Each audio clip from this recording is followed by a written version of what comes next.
only were they insignificant. Terry Johnson's Insignificance, directed by James Hillier, in a real hotel, Langham Place. It's a whimsical putting together of Albert Einstein, Marilyn Monroe, Joe DiMaggio, and Joseph McCarthy in the 1950s, randomly into a hotel room in New York City. What is significant to each of these uniquely famous people is what is explored. What is really behind the image? One thinks one knows someone, but does one? There is nothing insignificant about this play, and it's fun to see these extraordinary people interact with each other. Much more on Facebook for all the reviews, because we have lots to cover. Actively Until March 20th is But I Could Only Whisper, written by Matt. More on Facebook. Dan O'Brien, an academic playwright, gets a hold and talks to Paul, who is a photojournalist and took a picture of a body being abused horribly in Iraq. No, Mogadishu. Oh, Mogadishu, in body of an American. And yeah, and the two guys developed this sort of email friendship and eventually meet up in the far north for Arctic winter. I was sort of mildly interested and mildly bored, and it's a bit scattered. The guys are very different, but they're both somewhat secretive and had family issues. I liked the performers, but I really didn't care for the play too much. yeah, I mean, it's an important subject matter. They end up in Alaska for some reason, and I kind of gave up and just went to sleep. It just bored me, but I like the actors, and maybe there's a reason for this play. I don't know, so I'll be kind of giving it a mix. And also, people are more political than we are. Maybe they would really get more out of it, but we weren't quite the right audience for this one. John Patrick Shanley's autobiographical play, Prodigal Son, which he also directed, focuses on his time spent at an exclusive prep school in New Hampshire. Jim Quinn, is a fish out of water, hailing from the tough-talking Bronx and landing into this fancy, no-nonsense prep school. The headmaster accepts him with a full scholarship because he can see his potential. However, Jim's proclivity for lying and using his fits and any flirt against his Bronx or his intelligence may get him expelled. He has his champions with Carl's wife and his English teacher. Can they get through to him before it is too late? I've always had a penchant for teacher stories, and it's fascinating to see the origins of where John Patrick Shanley came from, and we know how he ends up, which makes this even more doubly moving and amusing, and I just love this play to pieces. More on Facebook. This is Bob Creaso's review. At the Mint is Hazel Ellis's Women Without Men, which chronicles the relationships between teachers and their students in a Protestant girls' school in the mostly Catholic Dublin area during the 37-38 school year. And you know I love teacher stories, so you know I'm going to love this one. Yeah, and it's a new teacher who joined. She's warned by one of the veteran teachers about how insular and backbiting the place is, and she finds out this is true when she crosses the path with a woman who's been there for a long time and been working on a book, and who begins to seriously mistrust the new one. This was really good. I mean, I really liked this a lot, especially the cast, but it kind of reminded me of the movie The Women, and I kind of was annoyed that it was sort of like, it was written by women, but it was kind of anti-female because it shows women can't get along together, and that part annoyed me. But it's mostly because of their circumstances. These are, forced to be together when they don't want to be. Most of them are desperate for money. The new one is in a slightly better position than the others, so she can be a lot, more positive and friendly. More on Facebook. It's a really good play. At the New Victory, Fly has landed. It's a play for 10 and up about the heroic Tuskegee Airmen who not only battled the Nazis, but the prejudices and racism of America in the 1940s. Beowulf Board's set design resembled the windows of a cockpit, where Clint Allen's projection design shone through, encapsulating the African-American experience from slavery to Obama, while Omar Edwards as Tap Griot tapped the emotions of the play. There's more on Facebook, but this was the first time in decades of going to the New Victory that I have seen a standing ovation. That's how good this play was. And they focus on 4 airmen. One of them, he wants to be an airman to prove that his race, because all that prejudice going on. One of them did it to impress a girl, and mostly they did it because they love planes and their fathers love planes. It's just beautifully done. Like I said, more on Facebook. I love this play. Abram Hill's Walk Hard is not your typical boxing story. Andy Whitman is an African-American Shushan boy with a chip on his shoulder for how his race is being treated back in 1939. He hopes to get enough money to leave bigoted America with its evil Jim Crow laws. His girlfriend Ruth wants him to stay and marry her. His father wants him to go to college, and his white manager Mac believes he finally got a champ all on his own without Kingpin Lou Foster, who controls everything with his fearsome tactics.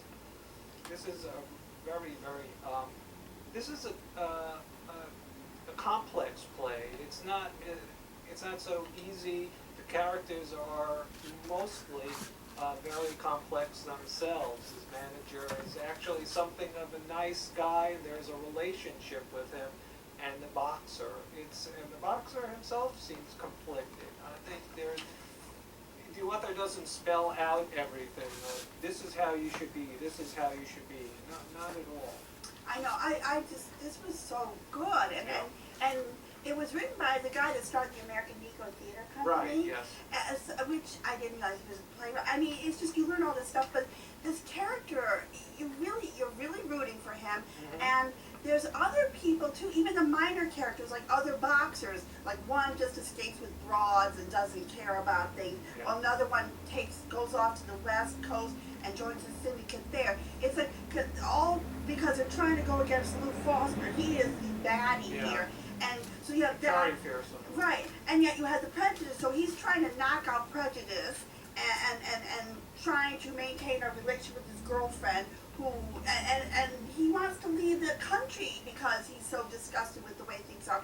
Just like this Tuskegee Airman was trying to, it's just, it's more like a boxing story. It's just brilliant. It's more than a boxing story.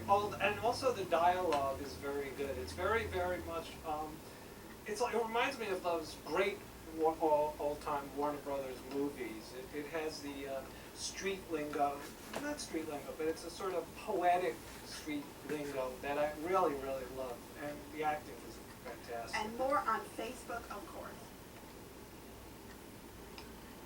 There's a saying called "It's a Wonderful Day in the Neighborhood." That's how I felt when I went to Harlem to see Lawrence Holder's fantastic play, solo play about Sugar Ray, acted fantastically, absolutely brilliantly by Reginald L. Wilson.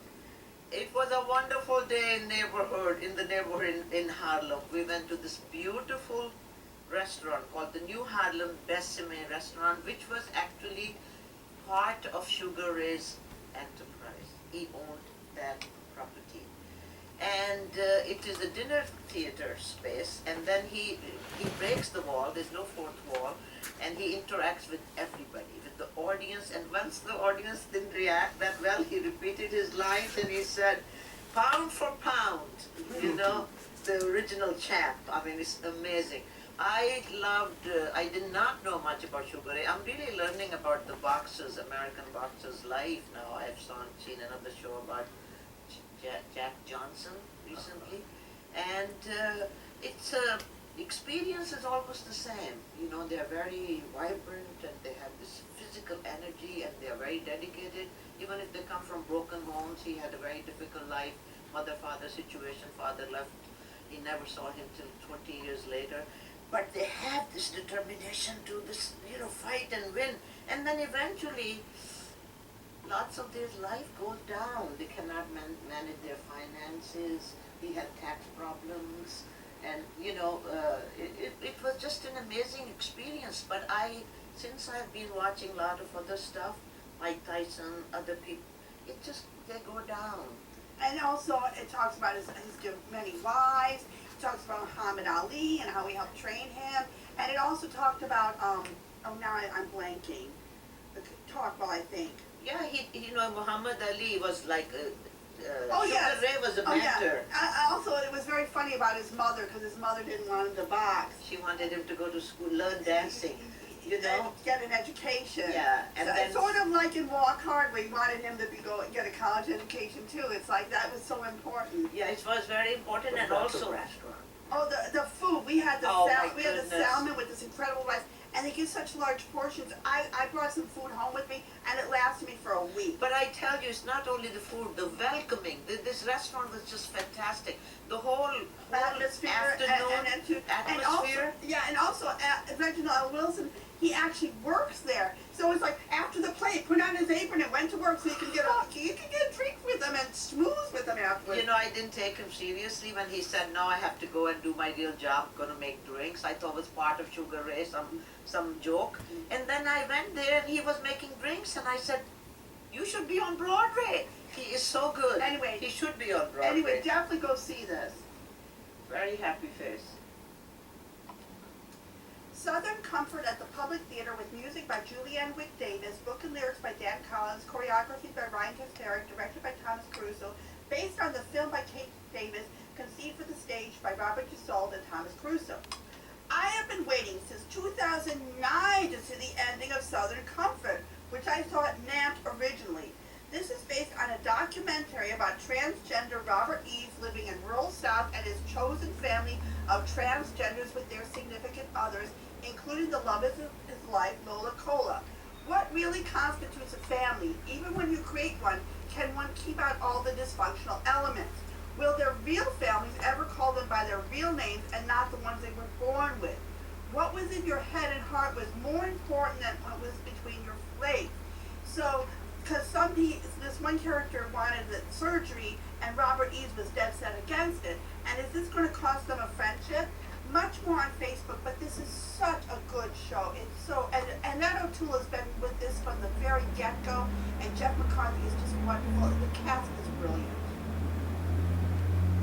MCC is presenting Smokeball, written by Noah Heidel and directed by Ann Kaufman, and it's another dysfunctional family story, but it's 3 separate scenes, and it's like 3 separate plays. The only one of them I liked was the second one, which is like a vaudeville number between 2 fetuses in utero as they're getting ready to emerge. And Zachary Quinto is really very good in that. But the other 2 scenes, the first one was okay. I was figuring give it some time. Quinto's doing footnotes and we see the family going about their business, and he sort of tells us more about the negative things about them. It's very Townish the way he kind of Yeah. moves the story around, narrating all the little events and Which everything. is why I was willing to give it some room to develop. But the last scene just seemed to go on forever. In and the was second act. so full of symbolism, and I just And wanted intellectual to die. And it was intellectual gobbledygook and Yeah. pseudo profundities. And see, the first act was like weird but enjoyable. I was saying I kind of, Maybe. I'm like, okay, it's sort of quirky characters. We'll see. But the second act went nowhere, didn't improve. It's like, drop the second act, keep the first act. I mean, because that was interesting. I mean, it's a nice thing about abandonment issues and all that. But on the whole, I will give it the cast was the acting was great. I give it mixed to negative because I really hated the second act more than almost anything I've seen in a while. But again, good cast and one good scene. This is Bob Creasel doing the music even before you see the show, right? Of course, it's the best. At Signature Center, I saw Angel Reaper, which was written by Martha Clark and Alfred Urey, and it was directed and choreographed by Martha Clark. Angel Reapers is a tribute to the Shakers from Martha Clark and Alfred Urey, interspersing Shaker hymns and movements. I'm not sure what I was supposed to feel or get from this performance piece, but I did enjoy the dancing and lovely a cappella voices of the talented ensemble. So I'm giving it a mix. The folks at Urban Stages have a Struck by the plays that they saw? Stacey Ann Chin is a spoken word artist who was in Broadway's Russell Simmons Deaf Poetry Jam, which he helped co-write, so I don't have to begin to tell you how talented she is. This story struck near and dear to my heart as it was her attempt to become a single mother just like me. But unlike me, she had it much more difficult with many obstacles in her way. She had health and money issues, and most important was finding a male donor and a loving long-term relationship. Her odyssey begins in Jamaica, where she was born and abandoned by her mother to be raised by a very strict but loving relative. Lesbians are not treated very well in Jamaica, which is putting it mildly. She fled to Brooklyn, and I'm glad she did, as we get to hear from this gifted storyteller. Cynthia Nixon has become quite a skillful director. She lets Miss Chin's natural exuberance spill all over the theater. Even though we can guess the outcome, I was still holding my breath for a happy ending, and Mother Struck gets a happy ending, happy face from me. Mother Courage, Brecht's play about a mother who uses her canteen to profit from a long ongoing war at the expense of the safety of her children, is transferred from old Europe in the 30 Years' War to modern Africa in the Congo in this production. And the three kids, the oldest one, Eilif, is the more courageous one. The younger brother, Swiss Cheese, is honest. Both of these are big problems because you could be in trouble for those virtues. And the daughter, Katrine, is mute, but she might be too pretty for a moment to be in trouble also. So, and the biggest thing is that the mother thinks she's doing well, but she doesn't really learn from her experience about, like, trying to make money off of this is not the way to be safe. Yeah, she really is a mother bear, because she really, she does love her children and doesn't want them to die and does everything she can to protect them. But it's hard with the war, so But to it's me, all misguided, I think. but to me, this was more. To me, it brought up more Brecht's capitalism. I mean, this whole play is about capitalism. Like she wants to make a profit. Everything is about keeping that canteen going. And in this production, I was like, it was like I said, a soap opera thing where, someone in a car, there's going to be a problem. Every time some character left the stage, something bad would happen to the character on stage. So if I were the character on stage, I would never leave. So that was kind of silly. And I want to say Keisha Lewis, who had to take over at the last minute from Tanya Pinkins, who I think in her issues with the play was quite right. I mean, you're doing a black play, and she's the black person there, and you're not listening to her, her perspective, and you're listening to the white person's perspective. That to me is silly. But Keisha Lewis did a very good job, even though she didn't know all of her lines, by, pretending like it was a ledger and everything else. So you still get, she's a good actress. All the people here, I think, were really good. I thought the cast was exceptional. I agree, good performances, but I do think it's distracting. I understand her predicament. I could never do it. But it is distracting when someone has to call out for a line. So, again, but the biggest problem with this play, I think, was that it's a boring production. Not that anything about it is really wrong. Setting it in Africa, fine. The Congo, fine. Emphasizing the misguidedness of the character at the expense of her strength, fine. I think it's one way of presenting this character. And the performers are all good. It's just, it's dull. Well, I think the director was misguided in this production. I thought the music by Duncan Sheik, which normally I like, it was so boring. Every time the music came on, I would go to sleep. This was just a boring, bad production. But I still am saying Keisha Lewis, I think, did an incredible job with what she was. Yeah, she definitely has a and character. the thing is, even after she said line, she was so good that I forgot she'd even asked for the line, because it did not distract me. I really got into it. I just felt like this was not the Mother Courage I would like to see. I agree with that. Through January 25th, you could see Take Care at the Flea Theater featuring the Bats, giving it a happy. Mac Wellman's The Offending Gesture is hysterical. It's it's true. It's this historical thing. This Finnish guy named Tor Borg taught his dog Jackie to do the Nazi salute. And Hitler found out about this, only Hitler, apparently Adolf means noble wolf in German, so the character's name is Noble Wolf. Noble Wolf is highly offended by this and wants his own dog, Blondie, to be able to learn this salute. And it becomes this international incident. And apparently England created Iraq in 1920, so Winston Churchill is dragged into this with his, fictional dog Wuffles, as Jackie and Blondie try to save Finland from Hitler. It's crazy, it's wild, it's weird but enjoyable, and there are these beautiful haunting music from the Mooncat and gorgeous lighting, and it's relevant bringing Iraq into it. And I want to just say that Christine Aruna Lee, this is the third play in a row I've seen her in. Futurity, How to Get Into Buildings, she's got her own show coming in La Mama, and she's an amazing actress. I mean, the whole cast is incredible.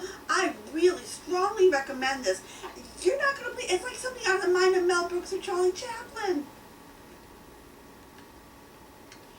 Key Change is the Carol Tambor Theatrical Foundation presents. It's at the 4th Street Theater in New York. And it's an open class production. It won the Best of Edinburgh Fringe.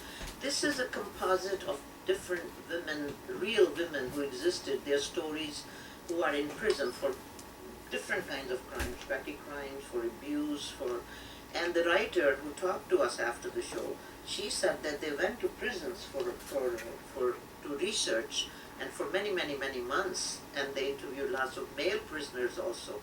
And I had a little difficulty in the very beginning because somehow or other I did not understand if it's taking place in the prison. I just felt with their costume, I felt they were like a basketball team. I don't know, but then I got it, like after a while I got it, The women were wonderful, a very active production. And we should say that it focused on two prisoners, Angie Jessica Johnson and Lucy Shill Dixon, and one of them was hooked on heroin and drugs, and the other one, the thing is, both of them had in common, they were both in abusive relations. A lot of these women had really horrible male husbands or boyfriends that abused them horribly, and they turned to drugs, and they turned to crime, and they all had kids. In fact, one of the people was a great grandmother that was there. But these two other ladies, one playing grandmother and the other person, their stories were just kind of to assist the main character stories. One is Lucy and one is Angie. And I always wondered throughout the production, why were they in prison? Which actually Eva raised this question to the playwright at the end, and we didn't really get a clear answer. Well, the clear answer was that it's a composite, and but basically it's like it's just all muscled together. But the common theme really is that they suffer from domestic abuse. The common theme definitely was very clear. But also the thing is that the character, which Lucy, Cheryl Dixon, she is being abused by the husband. And she is the one ends up in prison. So that was a little conflict for me. What happened to the husband? Did he ever go to prison for this abuse? No, that's just it. The husbands never go to prison for abuse. They in England, I guess they get away with it. And then her poor children, they ended up raising themselves because the father, Paul, wasn't even around. So, I mean, it was really, the acting was wonderful. Acting, yeah. And I'm getting a tiny mix just because I didn't understand some of the terminology. I had a little trouble with the accents. But, they're from Newcastle, and my best friend's from, outside of Newcastle, Darlington. But mostly I'm giving this a happy because it was interestingly done. Yeah, it also raised interesting questions, and the society has to change. I mean, like you just said, men never go to prison, only women go to prison even if men are abusing them. It was very interestingly done, and I was overwhelmed by the way they held those tapes, and they played with those tapes, because I can't do it. It gets twisted in the way, So I will give a happy face also. Acting was brilliant, the story was a little confusing, and accent was thick for me to understand, but still, they were very good, the actors. In Anna Munch's play, Jerry Meyer's To Across is a beguiling romantic comedy about button-down psychiatrist Catholic Janet and the puppyish button-maker Jewish Josh, who are the only ones on a BART bus at 4 a.m. going from the airport back into San Francisco. They discover they are both working on the aggravating Will Short Saturday New York Times crossword puzzle. From polite small talk to friendly banter to discussing their private lives to crosswords regarding whether Josh can finish the puzzle or commit to anything. Do they find a connection? Will it continue once the journey ends? And what exactly do they learn about themselves, each other, and is there a saint named Eva? Well, I think there is. I know it isn't usual meet cute with witty repartee, revelations, and a possible romance, but Jerry Mayer has written such a charmer, and Evelyn Rudy has directed it with such loving detail, which was the most appealing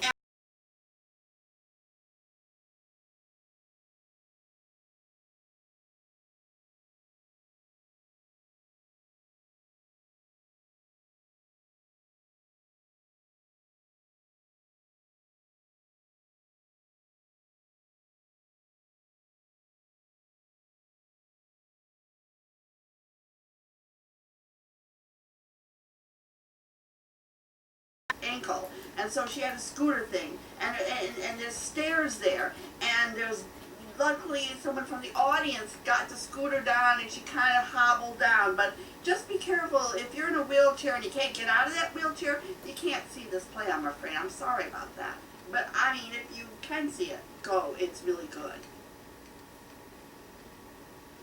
Thomas Middleton and William Rowley's The Changeling, directed by Jesse Berger for the Red Bull Theater. The trouble begins when beautiful Joanna falls in love with handsome Alsamero. But she enlists her father's ugly servant De Flores to kill her fiancé Alonso.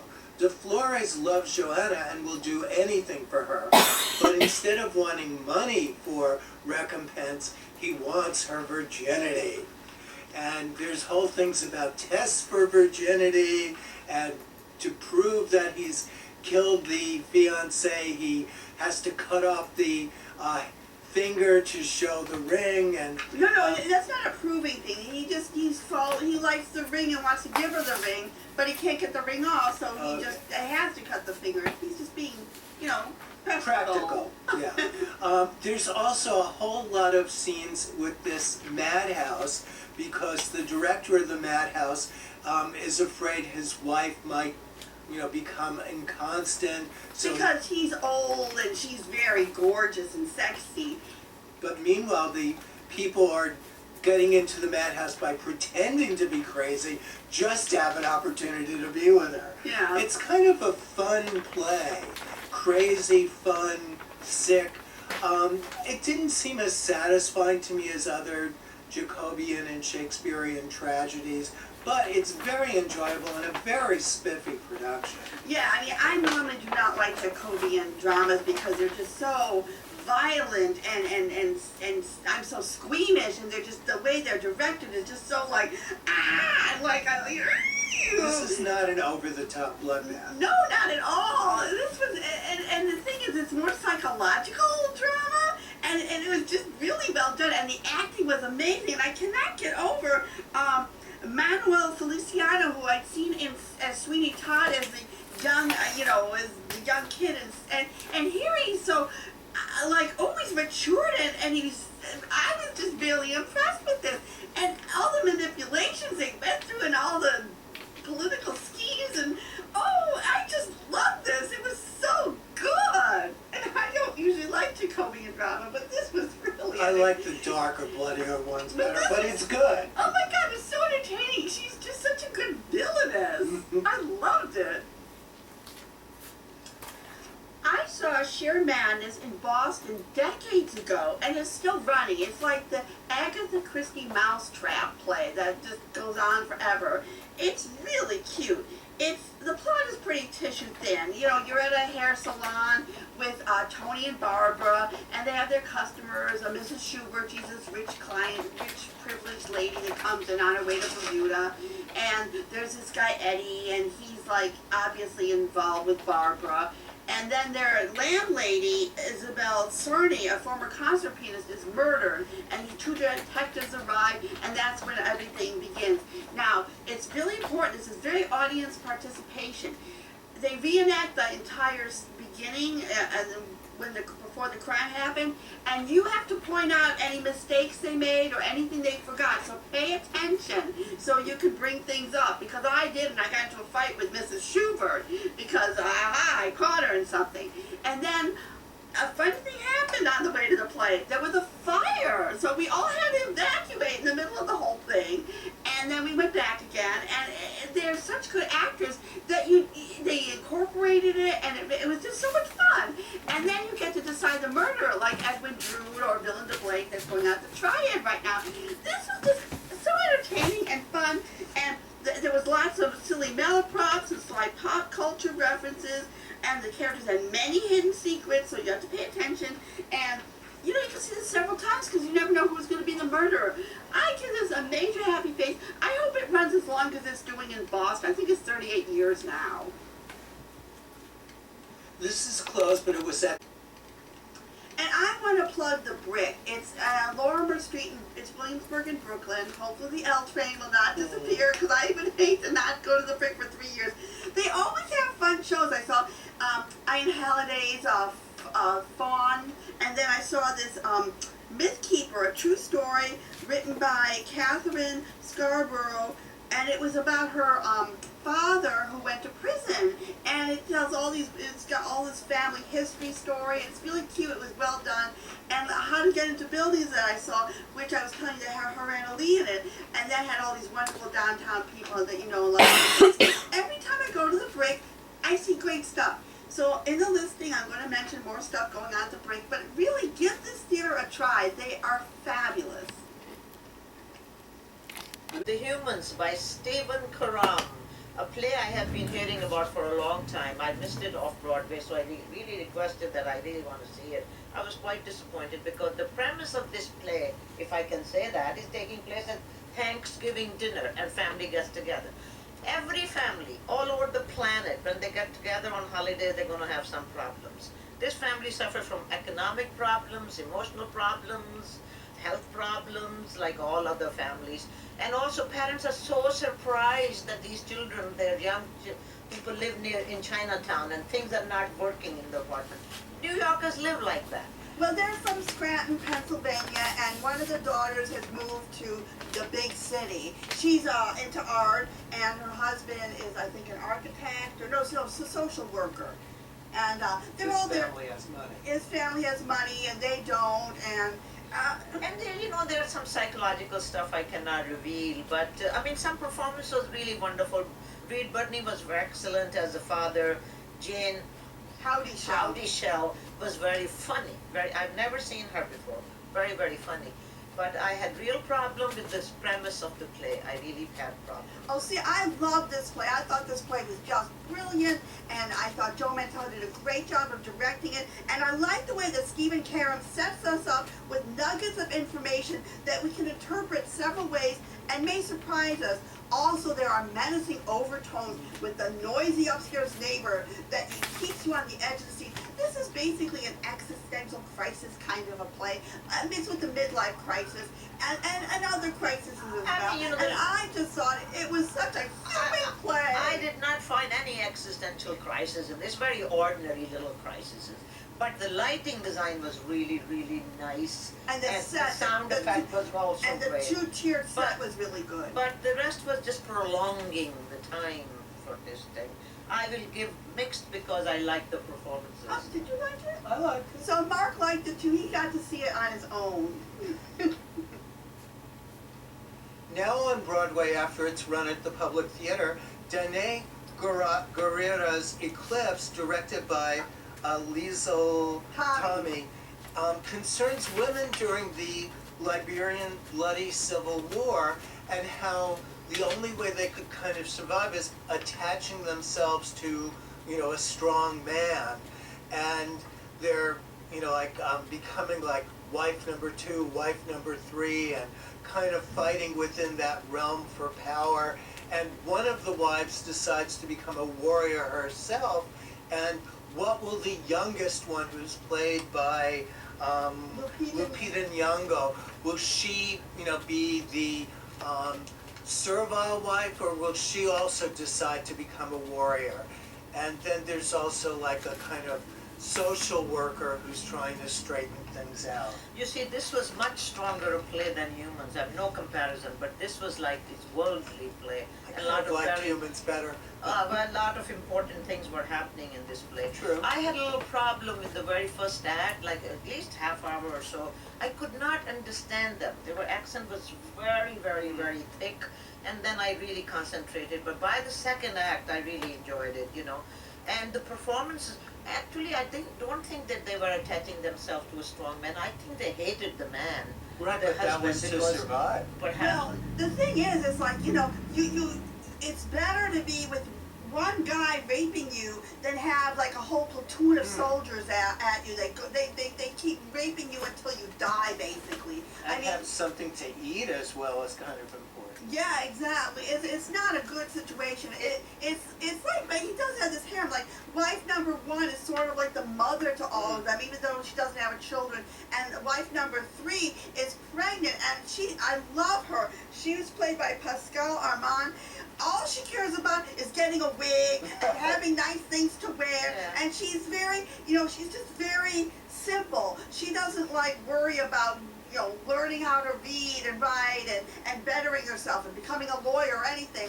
And it's so funny because they find the book of Clinton and Lupita Nyong'o knows how to read, so they're hearing all about Clinton, and they think that Monica Lewinsky is wife number two. I think that joke ran too much. Like, Oh, it yeah. was interesting in the beginning, but they kept talking about Clinton and Monica and all that stuff, so it kind of became boring. But there are two ladies I really, really enjoyed their performances. One was wife number two, Zainab Jah, and other one was Rita, who was the social worker, dressed in white. She was excellent. Akasa Busia, I don't know if I'm pronouncing it right. They were wonderful, and they had very good accent. You could really understand it. But I think this is a very important play, and 5 very excellent roles for women. Right, and I had no trouble with the accents. And at the end, was that Jane Scott, apparently this famous singer, we didn't know We who did she not was, but know. the audience knew. And basically it's like, there's a name project, remember your name. It's like, the social worker, you're not wife number one, what is your real name? What is your real name? It's like, what did your mother and father call you?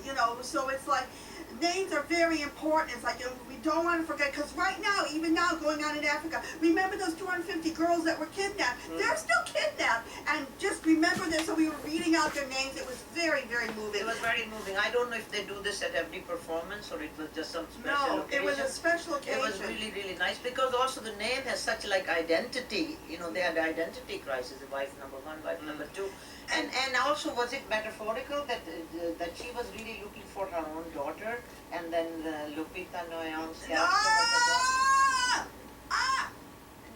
You are just about to do a spoiler alert. No, the metaphorical thing was, I realized when I saw it the second time, is Lupita Nyong'o, the young girl, she's faced with the devil and the angel. Is she going to go with the good or the evil inclination? And that was very cleverly done. But anyway, we loved Okay, it, I obviously. loved it. Happy face, too. Happy face. There. There's 3 happy faces.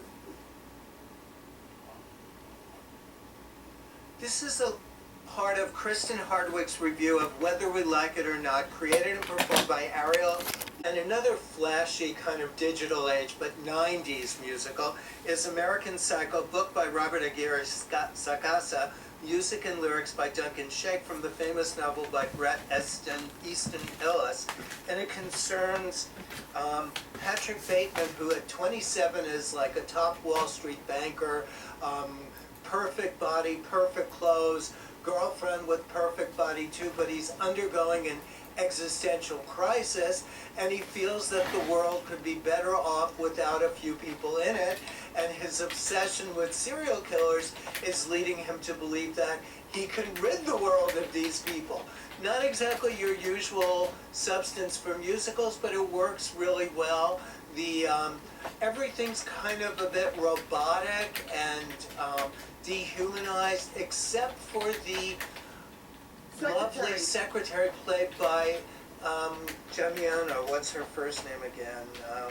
Jennifer? Jennifer Damiano, who's really wonderful.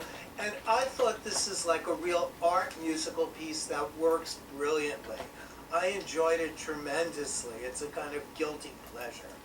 I unfortunately suffer from vertigo, and in fact, 3/4 of the play was flashing lights and weird projections like op art and everything. So basically, I was watching it like this the entire time. It was just a little tiny opening just to see the face because I was getting very dizzy and nauseous and reeling out of that theater. So if you guys suffer from vertigo, I'm sorry, this is not the show for you. But from what I could listen to, it was very funny. He's got this really awful girlfriend, Helene York. She's very like, oh, the Hamptons and this and that.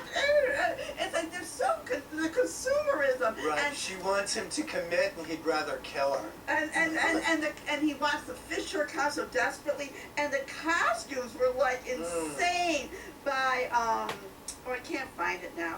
But anyway, the But costumes. clothing's very important, and lists of all the top designers are part of the song lyrics, most of them. And a small part was Dave Thomas Brown, whom I just love from The Legend of Georgia McBride. So I was like, oh, I love this kid. Yeah. Anyway, So if you don't have vertigo, it's a really good show. so I have to give it a mix because of my vertigo. Sorry about that, but I love Benjamin Walker. Ooh, and he's running around in his underwear half the time. So it's like, that's why I was going like this, so I could see him in his underwear still.